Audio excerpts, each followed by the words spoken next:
Hello everyone, welcome back to our YouTube channel that is Rathi's educare.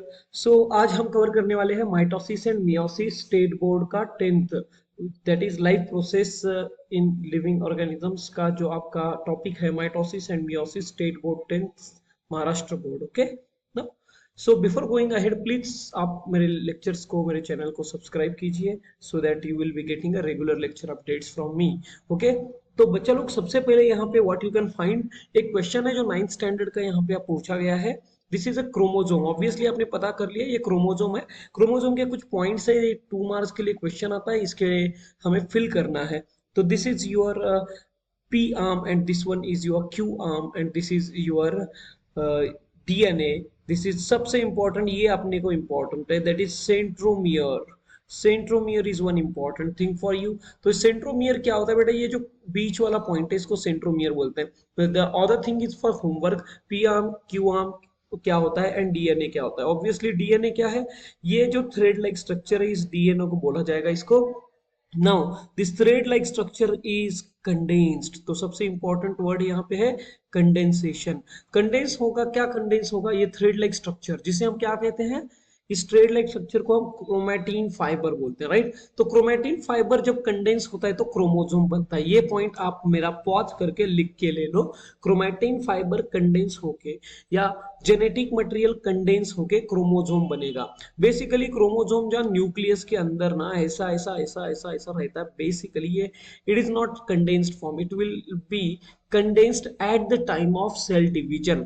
मतलब ये जो आड़ा टेढ़ा शेप है इसका कन्वर्जन होगा at the time of cell division, not exactly हर बार वो एक्स टाइप में नहीं रहता है। जब सेल डिवीजन होने वाला है उसी वक्त पे it will be getting X cell, X shape. Okay, जब सेल डिवीजन होने वाला है तो ही तभी वो शेप लेगा क्रोमोसोम का, अदरवाइज वो कंडेंस्ड फॉर्म में नहीं रहेगा, डीकंडेंस्ड फॉर्म में रहेगा। डीएनए के डीएनए इस फॉर्म में रहता है, right. Now this is inside the nucleus. तो आप डायरेक्टली माइटोसिस मियोसिस समझने के पहले जस्ट क्विक रिवीजन लेते हैं हम। ये आपका न्यूक्लियस है, न्यूक्लियस के यहाँ पे जो खड्डे खड्डे दिख रहे हैं इसको हम न्यूक्लियर पोर्स बोलेंगे। तो न्यूक्लियस के अंदर क्रोमैटिन फाइबर जिसके ऊपर डीएनए, डीएनए को लपेटेंगे, लपेटेंगे मतलब कंडेंसेशन करेंगे तो आपको बनेगा क्रोमोसोम। आपका क्या बनेगा, क्रोमोसोम। बाकी लाइसोसोम्स, गोल्गी apparatus ये सब इंपॉर्टेंट नहीं है, but ribosome is important. Ribosome बनाता कौन है, न्यूक्लियस के अंदर there is a one more गोला, दिस गोला इज कॉल्ड एज न्यूक्लियोलस। तो ये जो आपका न्यूक्लियस आपके सामने दिख रहा है, न्यूक्लियस बेसिकली सेल है, सेल के अंदर जो लिक्विड होता है उसको साइटोप्लाज्म बोलते हैं, बराबर। नो ये न्यूक्लियस दिख रहा है ना, न्यूक्लियस के अंदर you can find a genetic material. Genetic material इसलिए क्योंकि इसमें आपके जीन्स की इंफॉर्मेशन स्टोर्ड होती है जो आपको आगे चल के डीएनए बोला जाएगा। डीएनए कंडेंस होके क्रोमोसोम बनेगा, क्रोमोसोम बनेगा। क्रोमोसोम होता किसके अंदर है, न्यूक्लियस के अंदर। तो you can see the nucleus structure. Nucleus के जो खड्डे खड्डे बोलते हैं उसको न्यूक्लियर पोर बोलते हैं। ये लिख के लेना है मेरे साथ, okay. This is a chromatin fibre. Chromatin fibre के अलावा यहाँ पे न्यूक्लियस के अंदर you can find one more गोला, this is called as a nucleolus। nucleolus, this is a nuclear envelope, तो इसको हम nuclear membrane भी बोलेंगे। what you can say, nuclear membrane you can say। okay, now the second thing here you can find as a mitosis में क्या find कर सकते हैं हम, माइटोसिस में आप फाइंड कर सकते हैं यहाँ पे बेसिकली सेल डिवीजन होता है। तो सेल डिवीजन होने के लिए आपके पास 3 चीजें इंपॉर्टेंट है। सबसे पहले तो दो, माइटोसिस और एक है मियोसिस।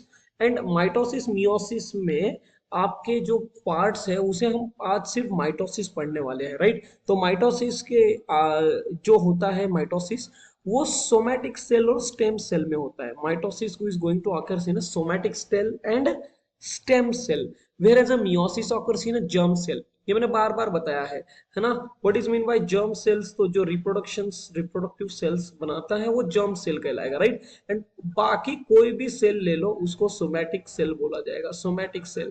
और stem cell you will be learning in detail in the next 7th chapter 8th chapter biotechnology.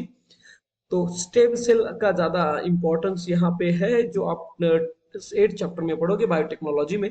अभी के लिए सोमैटिक सेल मतलब रिप्रोडक्टिव सेल को छोड़ के जितने भी सेल है उसको सोमैटिक सेल है।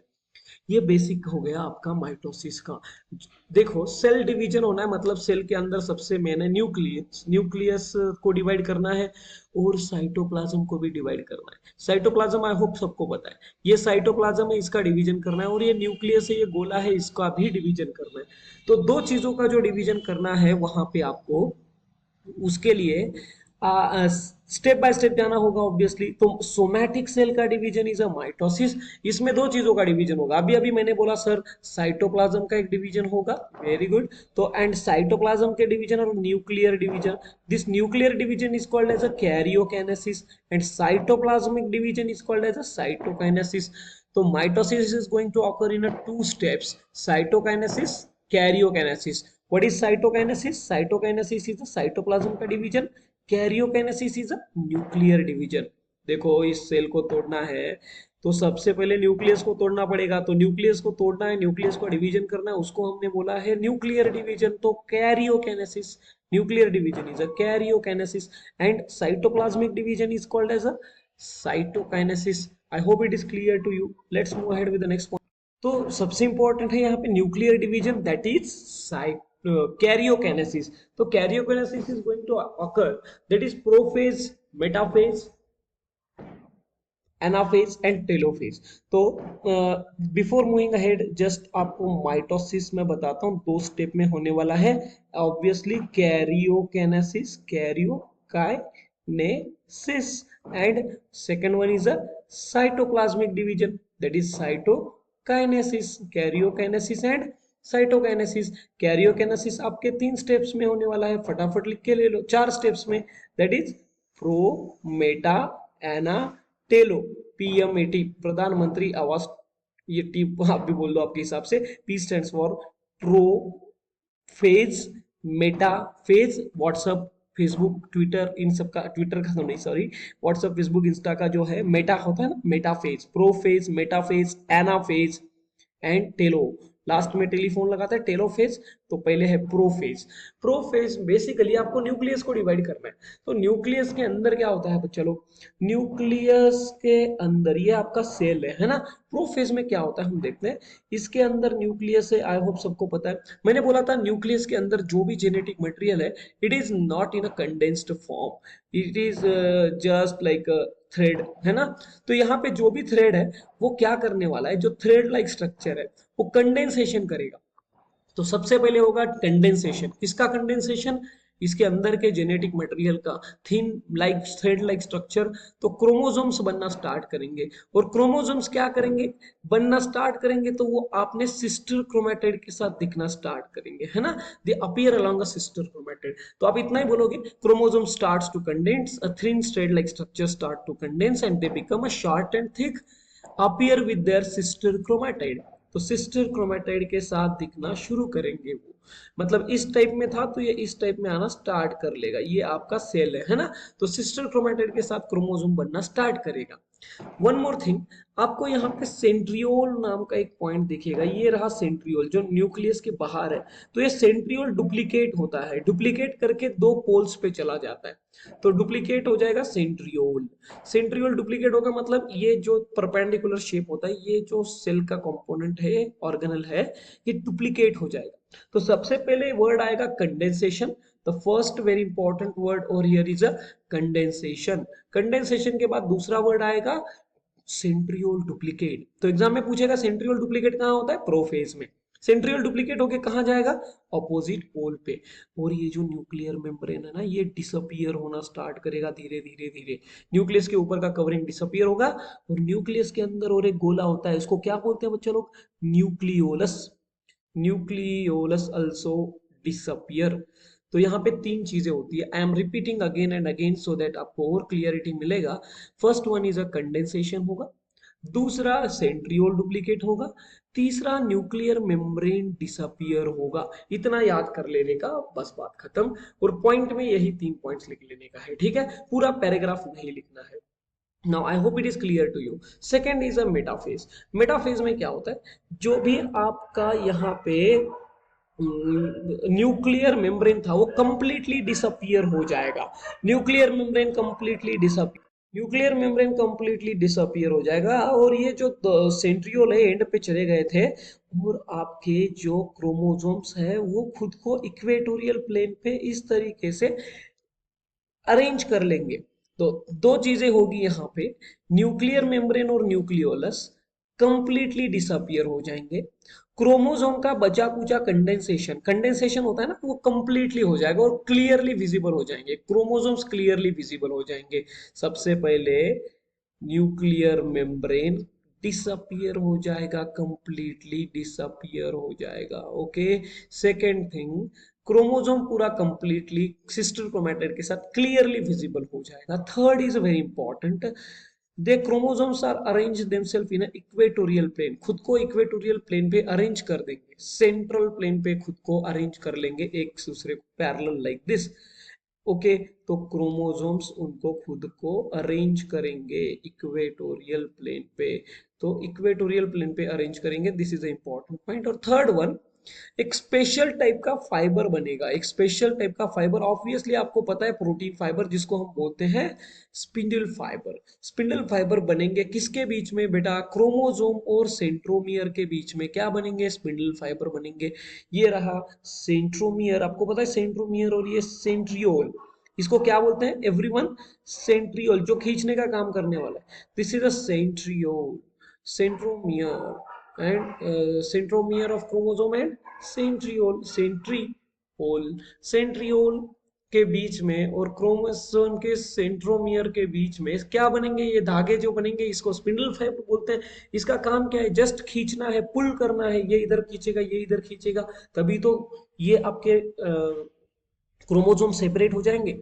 नाउ सेकेंड थिंग, तो स्पिंडल फाइबर आ गए हैं, बस इतना ही काम हुआ है। स्पिंडल फाइबर आने के बाद तो वो तोड़ना तो पड़ेगा ना, स्पिंडल फाइबर खींचेंगे उसको तभी तो टूटेगा, तो एनाफेज में टूटेगा, कौन टूटेगा, स्प्लिट हो जाएगा, सेंट्रोमियर स्प्लिट हो जाएगा। सी आपका ये जो है यहाँ पे ये सेंट्रोमियर इस तरीके से स्प्लिट कर लेगा, सेंट्रोमियर खुद को स्प्लिट कर लेगा यहाँ पे, ये इट इज लाइक दिस, ये है ना, तो ये सेंट्रोमियर यहाँ से स्प्लिट हो जाएगा। इसको तोड़ने का रीजन कौन है, ये स्पिंडल फाइबर आपको खींचेंगे ना, यहाँ पे पुल करेंगे एक दूसरे को, तो यहाँ का सबसे इंपॉर्टेंट वर्ड है centromere split. Repeat, centromere split, centromere split करेंगे, सिस्टर क्रोमेटाइड सेपरेट हो जाएंगे, सिस्टर क्रोमेटाइड क्या हो जाएंगे, सेपरेट। ये वर्ड्स ऐसे ही लिखना है बेटा, centromere split, sister chromatid separate and they are pulled to the opposite direction by the spindle fibre. ये स्प्लिट हो जाएगा, कौन स्प्लिट हो जाएगा, सेंट्रोमियर, यहाँ का सेंट्रोमियर स्प्लिट हो जाएगा, उसके चक्कर में इन दोनों को बोलते हैं सिस्टर क्रोमेटाइड। आई होप सबको पता है इन दोनों को क्या बोलते हैं, सिस्टर क्रोमेटाइड। सिस्टर क्रोमेटाइड क्या हो जाएंगे, जुदा हो जाएंगे, जुदा मतलब क्या हो जाएंगे, सेपरेट हो जाएंगे, separate, it will be like this, ये सेपरेट हो जाएंगे सिस्टर क्रोमेटाइड, इनको खींच के ले लेंगे ना इस साइड में, सिस्टर क्रोमेटाइड सेपरेट हो जाएंगे, और सेपरेट होके जो नए क्रोमोसोम्स बनेंगे उसको डॉटर क्रोमोसोम बोला जाएगा, उनको क्या बोला जाएगा, daughter chromosome. Okay, again repeating, first thing here is a centromere split, second one sister chromatid separate, third one daughter chromosomes बनेंगे, उनको बोलेंगे डॉटर क्रोमोसोम्स, सेपरेट होने से डॉटर क्रोमोसोम्स बनेंगे, और वो पुल करके एक एंड पे जाके बंच ऑफ बनाना की तरह दिखना चालू कर देंगे, ऑपोजिट पोल पे जाके बैठ जाएंगे और बंच ऑफ बनाना की तरह आके बैठ जाएंगे यहाँ पे, लाइक दिस, लाइक दिस, यहाँ पे एक एंड पे आके ये sister chromatid new daughter chromosomes यहाँ पे आके बैठ जाएंगे like this, like a bunch of banana, banana के जैसे ये आके यहाँ पे बैठ जाएंगे, right, this is a one of the pole पे आके बैठ जाएंगे बंच ऑफ बनाना की तरह, राइट। नाउ पुल करेंगे ऑपोजिट पोल पे। Last one is a telophase, telophase is a very interesting, telophase में जो भी आपका क्रोमोसोम्स बनाता डॉटर क्रोमोसोम्स वो डीकंडेंस हो जाएंगे, वो क्या हो जाएंगे, डीकंडेंस। देखो प्रोफेज का टोटल उल्टा, जो अपोजिट पोल पे आके क्रोमोसोम्स बैठे थे, the chromosomes which are reach to the opposite pole they start to decondense, वो डीकंडेंस हो जाएंगे और फिर से थ्रेड जैसा बनना चालू करेंगे। फिर न्यूक्लियर मेम्ब्रेन प्रोफेज में डिसअपियर हुआ था, यहाँ पे फिर से नया बनना चालू करेगा, फिर दो डॉटर न्यूक्लियाई बन जाएंगे, दो डॉटर न्यूक्लियाई बन जाएंगे उसके अराउंड, और स्पिंडल फाइबर डिसअपियर हो जाएंगे। सबसे मेन कौन डिसअपियर हो जाएगा, ये जो स्पिंडल फाइबर है वो डिसअपियर हो जाएंगे। आई मीन यहाँ पे जो भी क्रोमोसोम्स आए थे यहाँ पे, ये क्रोमोसोम्स के अराउंड ना ये वापस से क्या बनेगा, nuclear membrane start to appear, chromosome start to decondense, chromosome decondense हो जाएंगे और ये दो डॉटर न्यूक्लियाई बन जाएंगे। सबसे इंपॉर्टेंट वर्ड है डॉटर न्यूक्लियाई बन जाएंगे यहाँ पे। ओके, इस तरीके से एक न्यूक्लियस का दो न्यूक्लियस में कन्वर्जन हो गया है। नाउ ऑब्वियसली आपको न्यूक्लियर डिवीजन तो हो गया, अभी साइटोप्लाज्मिक डिवीजन करना है। तो साइटोप्लाज्म का डिवीजन करने के लिए इसके अंदर एक नॉच आ जाएगा। क्या आ जाएगा, नॉच। तो हम देखते हैं पहले साइटोप्लाज्मिक डिवीजन, वेरी इजी। तो कैरियोकिनेसिस खत्म हुआ, कैरियोकिनेसिस मतलब nuclear division. Now it will be proceed by cytokinesis. तो दो डॉटर न्यूक्लियर बन गए, there is a V shape notch बन जाएगा वहां पे। Cytoplasm is divided by two daughter cell, two newly formed cells, उनको बोला है डॉटर सेल। देखो, daughter chromosome, daughter nucleus, daughter cell बन जाएंगे। ये कैसे बनेगा, there is a notch, NOTCH, notch form हो जाएगा इक्वेटोरियल प्लेन पे, नॉच फॉर्म हो जाएगा। देखो नॉच फॉर्म हो जाएगा और ये notch gradually deep deep deep चला जाएगा। This notch will move gradually deep, deep मतलब अंदर अंदर जाएगा और उससे दो न्यू सेल्स फॉर्म हो जाएंगे। उससे क्या हो जाएंगे, दो न्यू सेल्स। और ये जो न्यू सेल्स है ये एनिमल सेल में होता है, जबकि प्लांट सेल में क्या होता है, प्लांट सेल में simply suppose this is a plant cell, तो इस पे कुछ नहीं होता, इसमें एक नया एक प्लेट ही बन जाएगा। Here is a one plate, one cell plate is form. तो ये है प्लांट सेल के बारे में। एग्जाम में पूछता है इंस्टेड ऑफ नॉच, नॉच की जगह यहाँ पे प्लेट जैसा स्ट्रक्चर बन जाएगा। In in what, in a plant cell, middle में, प्लांट सेल के मिडल में एक सेल प्लेट बन जाएगा। Cell plate, what is this, cell plate is formed in case of plant cell for the cytoplasmic division. तो animal cell में notch बनता है, प्लांट सेल में सेल प्लेट बनता है। तो in this way mitosis is going to occur in the karyokinesis and cytokinesis. तो karyokinesis के चार स्टेप, साइटोकिनेसिस नॉच और प्लेट। कौन सा प्लेट, सेल प्लेट है ना। नाउ माइटोसिस किस काम में आता है बच्चों लोग, माइटोसिस ग्रोथ में काम में आता है, फॉर द बॉडी ग्रोथ। और इसके अलावा रिस्टोरेशन और बॉडी का, एमेसिएटेड बॉडी, एमेसिएटेड बॉडी मतलब जो दुबला होता है ना, एक कमजोर इंसान, कमजोर इंसान को हट्टा खस्सा करना है ना, तो इसका न्यूट्रिशन देके, इसको खिला पिला के इसको तंदुरुस्त करेंगे ना, मतलब जहां पे भुखमरी है वो लोगों का बॉडी का रिस्टोरेशन करना, इमेसिएटेड बॉडी को फिर से रिस्टोर करना, मतलब फिर से हट्टा खट्टा बनाना, इस प्रोसेस में भी काम में आता है माइटोसिस। हीलिंग में मतलब जख्म भरने में, formation of blood cells, yes stem cell will be helping this. तो सेम सेल में भी क्या होता है, माइटोसिस। तो ब्लड सेल भी बनते हैं माइटोसिस के मेथड से। जबकि मियोसिस में जर्म सेल्स, रिप्रोडक्टिव सेल्स बनते हैं, स्पर्म और एग। तो this was all about mitosis and meiosis. Hope you understand it well, very good. तो आप मेरे चैनल को लाइक शेयर और सब्सक्राइब जरूर करना। आपको समझ में आया तो आपके फ्रेंड्स के साथ भी शेयर करना। Thank you everyone, we will meet in the next lecture with the meiosis, mitosis meiosis difference also. And remember meiosis 1 and meiosis 2, तो उसमें प्रोफेज 5 स्टेप में डिवाइड किया गया है, मतलब प्रोफेज के भी 5 सब स्टेप्स है इन meiosis. So you we will meet in this next session with the meiosis. Thank you everyone, take care, bye bye.